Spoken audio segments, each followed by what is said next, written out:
Chasing Glory, High Court of Hong Kong dismisses winding up petition due to lack of assets for unsecured creditors.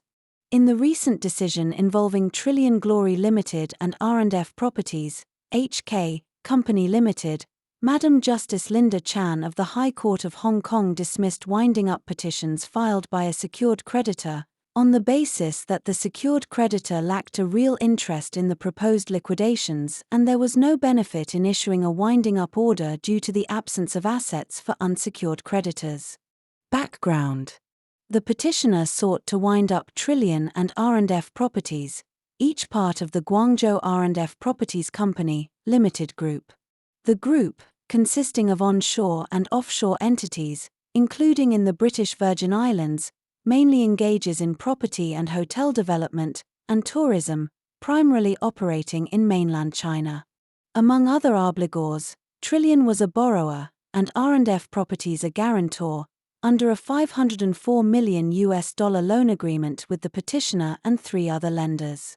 The debtors defaulted on repayment of the loan, secured by extensive security, granted by Trillion, R&F Properties and others, which was due in October 2023. The petitioner served statutory demands, which were not satisfied, before petitioning to wind up the companies. Notably, the other lenders, holding 82% of the loan, opposed the winding up petitions. Issue: the issue before the court was whether a creditor, whose debt is secured by effectively all the assets of the companies, has any real interest in seeking a winding up order against the companies. Decision: the court dismissed the petitions and ordered costs against the petitioner, on the basis that the petitioner and other lenders, as secured creditors, could execute against all of Trillion's and R&F Properties' secured assets to repay the loan. Further, the petitioner could not demonstrate any other interest in winding up the companies and had no intention of surrendering its security. The court, therefore, found no benefit in making a winding up order, as there would be no other unencumbered assets for liquidators to collect in or realize for unsecured creditors. Takeaways: although Harneys does not advise on Hong Kong law, this decision highlights important common law principles.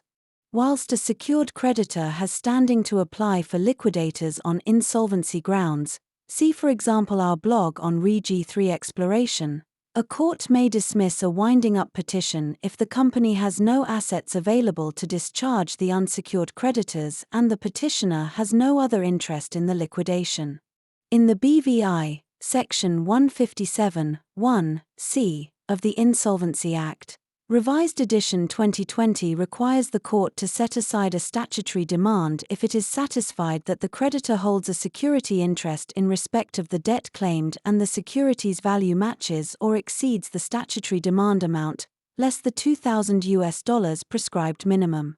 Of course, it is not to say that the court will not take into account other considerations. However, in relation to a liquidation application, a court cannot refuse to appoint a liquidator merely because all assets are secured or the company has no assets, Section 167, 2, of the Insolvency Act. It must be inferred that other considerations may arise where a secured creditor has applied for the appointment of liquidators, including the wishes of other creditors, in order to persuade the court not to exercise its discretion to wind up a company. In cases of insolvency, secured creditors have a limited interest in the liquidation beyond their interest in the secured assets. In practice, a secured creditor's only interest in the liquidation will be if there is a shortfall in realization of the secured assets. The appointment of a liquidator does not impinge on a secured creditor's right to realize its security, Section 175, 2, of the Insolvency Act, with a similar provision in the Cayman Islands under Section 142, 1, of the Companies Act, 2025 revision.